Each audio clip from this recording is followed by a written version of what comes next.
ரோஹிணியோட ஆட்டம் சீக்கிரமே முடிவுக்கு வரணும் அப்படின்னு சொல்லி யாரெல்லாம் நினைக்கிறீங்களோ அவங்களாம் வீடியோ கலெக்ட் பண்ணிக்கோங்க.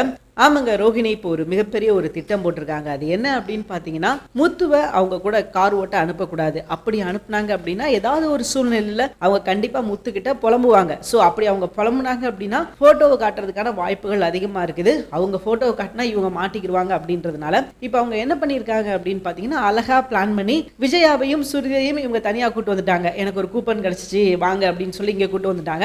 அண்ட் அந்த பக்கம் பாத்தீங்கன்னா அண்ணாமலை தனியா இருக்கணும் அப்படின்ற ஒரு சிச்சுவேஷன் வர நம்ம முத்து பரவாயில்ல, அந்த சபாரிக்கு நான் செல்வத்தை அனுப்புறேன், நான் இங்கே இருக்கேன் அப்படின்ற மாதிரி சொல்லியிருக்காரு. சோ அது போக பாத்தீங்கன்னா ரவியும் நான் வேலைக்கு போகல அப்படின்னு சொல்லிட்டாரு. நீங்க ரெண்டு பேரும் வேலைக்கு போகாம வீட்டுல இருப்பீங்க, அப்ப நான் மட்டும் வேலை செய்யணுமா அப்படின்னு சொல்லிட்டு மனோஜம் என்ன பண்ணிட்டாரு அப்படின்னா அவரும் வந்து நான் வீட்டுல இருக்கிறேன் அப்படின்ற மாதிரி சொல்லிட்டாரு. சோ இப்ப எல்லாரும் வீட்டுல இருந்து என்ஜாய் பண்றாங்க. இன்னைக்கு எபிசோட் நடந்த விஷயங்கள் அப்படின்னு பாத்தீங்கன்னா இவ்வளவுதாங்க. அண்ட் இதுக்கப்புறம் என்ன நடக்க போகுது உங்களுக்கே நல்லா தெரியும். ரோஹிணி மாட்டுவாளா அப்படின்னு கேட்டீங்கன்னா கண்டிப்பா வாய்ப்பே கிடையாது. ஏன்னா ரோஹிணி மாட்டிட்டு அடுத்து வேற எந்த ஸ்டோரியும் கிடையாது. டைரக்டரும் ரோஹிணியை மாட்ட விட மாட்டார் அப்படின்றது நமக்கு நல்லாவே தெரியும். ஆனா இருந்தாலும் கொஞ்சம் சுவாரஸ்யமா கொண்டு போகணும் அப்படின்றதுக்காக கொஞ்சம் மாத்தி மாத்தி கொண்டு போறாங்க. சோ இப்போ என்ன நடக்குது அப்படின்னு பாத்தீங்கன்னா சுருதி, விஜயா அண்ட் ரோஹிணி இவங்க மூணு பேரும் பாத்தீங்கன்னா பாண்டிச்சேரி வந்துட்டாங்க. இங்க ஒரு ரெசார்ட்ல பயங்கரமா ரூம் எடுத்து தங்கி இருக்காங்க. அண்ட் அங்க இருந்தாலும் ரோஹிணியோட மைண்ட் என்னவா இருக்கு அப்படின்னா இப்போ அவங்க கூட, அதாவது சுப்பிரமணி அண்ட் புவனா இவங்க கூட யார் டிரைவரா போயிருக்கா அப்படின்றத தெரிஞ்சுக்கணும் அப்படின்னு சொல்லி அவங்க அம்மாவுக்கு கால் பண்ணி கேக்குறாங்க. ஏமா எனக்கு ஒரு உதவி பண்ணு, யார் வந்து புவனா கூடயும் சுப்பிரமணி கூடயும் கூட போயிருக்கா டிரைவரா அப்படின்றத எனக்கு கண்டுபிடிச்சு சொல்லு அப்படின்னு சொல்லி அவங்க அம்மா கிட்ட சொல்லியிருக்காங்க.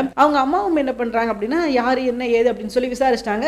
விசாரிச்சுட்டு ரோஹிணிட்ட வந்து பேசுறாங்க. ரோஹிணிட்ட சொல்றாங்க, என்ன சொல்றாங்க அப்படின்னா இந்த மாதிரி செல்வமாப்பா முத்துவோட ஃப்ரெண்டா, முத்து ஏதாவது ஒரு டிராவல் போகலனாலும் இவரை தான் அனுப்புவாரா, இவர் தான் செல்வமா அப்படின்ற மாதிரி சொல்ல அப்ப ரோஹிணிக்கு மறுபடியும் பயம் வந்துருச்சு. ஏன் அப்படின்னா முத்து மட்டும் கிடையாது, செல்வத்துக்கும் ரோஹிணியை நல்லா தெரியும். அந்த போட்டோவை இவங்க கிட்ட காமிச்சா இவரே சொல்லிடுவாரு இது யாரு என்ன ஏது அப்படின்றத. ஏதோ ஒரு சம்பவம் நடக்க போகுது அப்படின்றது மட்டும் நல்லா தெரியுது. இந்த சம்பவத்துல ரோஹிணி மாட்டுவாங்களா அப்படின்றது தான் இதுக்கப்புறம் கதை. ஏன்னா போற போக்க பார்த்தா ரோஹிணி மாற்ற மாதிரி கண்ணு கண்ண தூரம் வரைக்கும் நமக்கு தெரியாம இருந்தது. ஆனா இப்போ ரோஹிணி மாற்றுறதுக்கான ஒரு சின்ன ஒரு அடையாளம் தெரியுது. அண்ட் இந்த விஷயத்துல ரோஹிணி மாட்டினாங்கன்னா ரொம்பவே நல்லா இருக்கும். அது போக தீபாவளி வேற இருக்குது. சோ அதுலயே நமக்கு நல்லா தெரிஞ்சு போச்சு ரோஹிணி இந்த விஷயத்துல மாற்றுறதுக்கான வாய்ப்பே கிடையாது அப்படின்னு சொல்லிட்டு.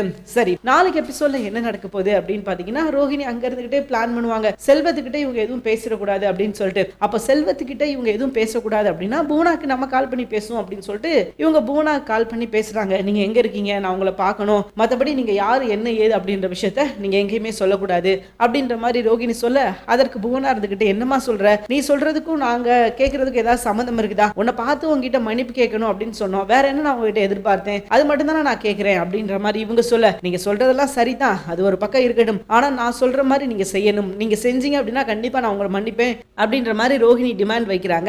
அவங்களுக்கும் அது சரின்னு தான் தோணுது. எப்படியோ ரோஹிணி மன்னிச்சா போதும் அப்படின்ற ஒரு நிலைமையில தான் அவங்க இருக்கிறாங்க. சோ அவங்கள பொறுத்த வரைக்கும் நம்ம ரோஹிணிக்கு வந்து பாவம் பண்ணிட்டோம், சோ அதனால ரோஹிணி நம்ம கொஞ்சம் விட்டு கொடுத்து போவோம் அப்படின்னு சொல்லி போறாங்க. ஆனா ரோஹிணி வந்து தன்னோட சுயநலத்துக்காக தான் எங்கேயும் மாட்டிடக்கூடாது அப்படின்றதுக்காக அடுத்தடுத்து கிரிமினல் வேலைகள் பார்த்துக்கிட்டே இருக்காங்க. அதே மாதிரி தான் இந்த முறையும் அவங்க பெரிய வேலை ஒன்று பார்த்துருக்காங்க. அதுல மட்டும் அவங்க மாட்டிட்டாங்கன்னா கதை இன்னும் சுவாரஸ்யமா இருக்கும் அப்படின்னு சொல்லலாம். ஆனா நமக்கு ரிசல்ட் தெரியும். சோ அவங்க வந்து சிக்க மாட்டாங்க அப்படின்றது தெரியும். ஆனா இருந்தாலும் என்ன பண்ண கொஞ்சம் போரிங்கா தான் போகுது. அதுவும் இப்ப பாத்தீங்கன்னா டெத் ஸ்லோல கொண்டு போறாங்க. அண்ட் இன்னும் தீபாவளி செலிப்ரேஷனே வரல, அதுக்கு இடையில ஒரு பஞ்சாயத்து அப்படின்னு சொல்லி கூட்டு போயிருக்காங்க. பட் இந்த பஞ்சாயத்துல பெருசா ரிசல்ட் நமக்கே தெரிஞ்ச விஷயம் தான் என்ன நடக்கும் அப்படின்னு சொல்லிட்டு. ஆனா இருந்தாலும் ஒரு சின்ன நம்பிக்கை இருக்குது. ரோகிணி மேல ஒரு சந்தேகம் வரணும். ஏன்னா செல்வத்துக்கு சில விஷயங்கள் தெரிஞ்சிருச்சு அப்படின்னா செல்வம் என்ன சொல்லுவாரு, உடனே முத்துக்கிட்ட வந்து சொல்லுவாரு. சோ செல்வத்துக்கு தெரியறதா இருக்கட்டும், முத்துவுக்கு சரி தெரியறதா இருக்கட்டும், ரெண்டுமே சேம் தான். ரெண்டு பேருக்கும் பெரிய எந்த விஷயத்த வித்தியாசமும் கிடையாது. ஏன்னா ரோகிணியை வந்து ரெண்டு பேருக்குமே தெரியும் அப்படின்றதுனால இதுல ரோகிணிக்கு ஒரு மிகப்பெரிய சிக்கல் காத்திருக்குது. இந்த சிக்கல்ல இருந்து எப்படி தப்பிக்கிறாங்க அப்படின்றது தாங்க நாளைக்கு எபிசோட். பொறுத்திருந்து பார்ப்போம் என்ன நடக்குது அப்படின்னு சொல்லிட்டு. தேங்க்யூ ஃபார் வாட்சிங். இந்த வீடியோ உங்களுக்கு பிடிச்சிருந்துச்சுன்னா மறக்காம லைக் பண்ணிக்கோங்க. நம்ம சேனலை நீங்க இன்னும் சப்ஸ்கிரைப் பண்ணாம இருந்தீங்கன்னா உடனே சப்ஸ்கிரைப் பண்ணுங்க. கூடவே பக்கத்தில் இருக்க பெல் ஐகானை மறக்காம கிளிக் பண்ணிக்கோங்க.